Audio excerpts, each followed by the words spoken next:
क्या तुम जानते हो, जिंदगी में सबसे ताकतवर इंसान वह नहीं होता जो हर सवाल का जवाब देता है, बल्कि वह होता है जो सही समय पर चुप रहना जानता है। क्योंकि कभी कभी जो बात शब्द नहीं कह पाते, वो मौन बड़ी खूबसूरती से कह जाता है।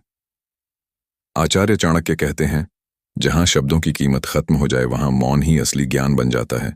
मौन कमजोरी नहीं है, यह आत्मनियंत्रण, धैर्य और समझदारी की सबसे बड़ी निशानी है।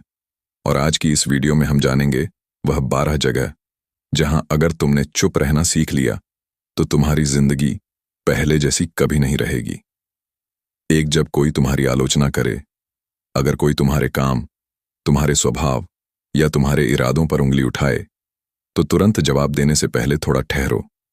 चाणक्य कहते हैं, जो व्यक्ति आलोचना सुनकर भी शांत रह सकता है वही सच्चा ज्ञानी होता है। हर आलोचना बुरी नहीं होती, कुछ तुम्हें तोड़ने आती है तो कुछ तुम्हें सुधारने। अगर आलोचना में सच्चाई है तो उसे सुधार में बदल दो, अगर झूठ है तो उसे अपने मौन में डूब जाने दो। याद रखो, मौन वही जवाब है जो हर शोर को शांत कर देता है। तो जब कोई तुम्हारे रहस्य पूछे, हर किसी को सब कुछ बताना समझदारी नहीं होती। जो अपने राज सबको बता देता है वो खुद अपने पतन का रास्ता खोलता है। अपनी योजनाएं, कमजोरियां और अगला कदम, तीनों चीजें मौन में सुरक्षित रखो। क्योंकि जब तुम्हारे कर्म बोलेंगे तब तुम्हें खुद कुछ कहने की जरूरत नहीं पड़ेगी। मौन तुम्हारा सुरक्षा कवच है जो तुम्हारे सपनों और विश्वास दोनों की रक्षा करता है। 3, जब कोई तुमसे बहस करे, जहां तर्क खत्म हो जाए वहां मौन सबसे बड़ा उत्तर होता है। बहस का मकसद सत्य नहीं, अहंकार की जीत होती है। अगर तुम सही भी हो लेकिन गुस्से में उलझ गए तो सच भी हार जाता है। शांत रहो, सुनो, समझो, क्योंकि कभी कभी एक पल की चुप्पी 100 शब्दों से ज्यादा ताकतवर होती है। मौन तुम्हें थकाता नहीं बल्कि भीतर से मजबूत बनाता है। 4, जब तुम्हारे पास अधूरी जानकारी हो, चाणक्य कहते हैं, अधूरा ज्ञान व्यक्ति का सबसे बड़ा शत्रु है। थोड़ा जानकर विशेषज्ञ बन जाना मूर्खता है। कभी भी बिना पूरी जानकारी के मत बोलो। जो अधूरी बात कहता है, लोग उसकी बुद्धि नहीं उसकी गलती याद रखते हैं। बेहतर है पहले जानो फिर बोलो। अगर पता नहीं तो चुप रहो, क्योंकि मौन तुम्हारी बुद्धिमानी को बचाता है और गलत बोलना तुम्हारी इज्जत खो देता है। जब सामने वाला तुम्हारी भावना ना समझे, जहां समझ की दीवार हो वहां शब्दों की गूंज बेकार होती है। अगर कोई तुम्हारी सच्चाई या भावना को नहीं समझ रहा तो बार बार खुद को साबित करने की जरूरत नहीं। ऐसे में मौन तुम्हारे आत्मसम्मान की ढाल है, क्योंकि जो तुम्हारे दिल की भाषा नहीं समझता वह तुम्हारे शब्दों की कीमत भी नहीं जानेगा। बुद्धिमान वही है जो जानता है किसके सामने बोलना है और किसके सामने चुप रहना।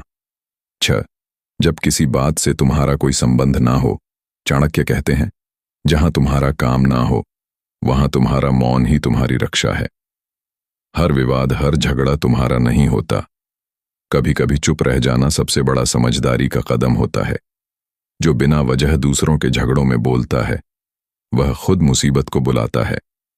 इसलिए जहां तुम्हारी जरूरत नहीं वहां सिर्फ शांत रहना ही तुम्हारा सर्वश्रेष्ठ आचरण है। 7, जब कोई दूसरों की बुराई कर रहा हो, आचार्य चाणक्य कहते हैं, जो व्यक्ति दूसरों की अनुपस्थिति में उनकी निंदा करता है वह कभी सच्चा नहीं हो सकता। जो आज किसी और के बारे में बुरा बोल रहा है वह कल किसी और के सामने तुम्हारे बारे में भी वही करेगा। इसलिए जब कोई किसी की बुराई करे तो शांत रहो या उस जगह से हट जाओ, क्योंकि अगर तुम भी उस बात में शामिल हो गए तो तुम भी उसी नकारात्मकता का हिस्सा बन जाओगे। मौन न सिर्फ तुम्हें बचाता है बल्कि यह दिखाता है कि तुम दूसरों की इज्जत करते हो, चाहे वह मौजूद हो या नहीं। 8, जब कोई इंसान अपना दुख साझा कर रहा हो, जब कोई व्यक्ति अपने दर्द की बात करता है तो उसे सलाह नहीं, सुनने वाला दिल चाहिए। उस वक्त शब्द नहीं, तुम्हारी चुप्पी ही सबसे बड़ी राहत बनती है। सिर्फ सुनो, समझो और उसका राज सुरक्षित रखो, क्योंकि जो इंसान अपने दुख को खोलता है वह उस पल सबसे कमजोर होता है। अगर तुम उसका दर्द दूसरों से साझा कर दोगे तो उसका भरोसा हमेशा के लिए टूट जाएगा। चाणक्य कहते हैं, दूसरों के दुख को गुप्त रखना ही सच्ची मित्रता है। इसलिए जब कोई अपने दिल की बात कहे तो मौन रहकर उसे महसूस करो, क्योंकि कई बार चुप सुनना बोलने से कहीं ज्यादा असरदार होता है। न जब कोई तुमसे गुस्से में झगड़ रहा हो, क्रोध आग की तरह है और शब्द उस पर घी की तरह, अगर सामने वाला गुस्से में है तो उस वक्त कुछ भी कहना स्थि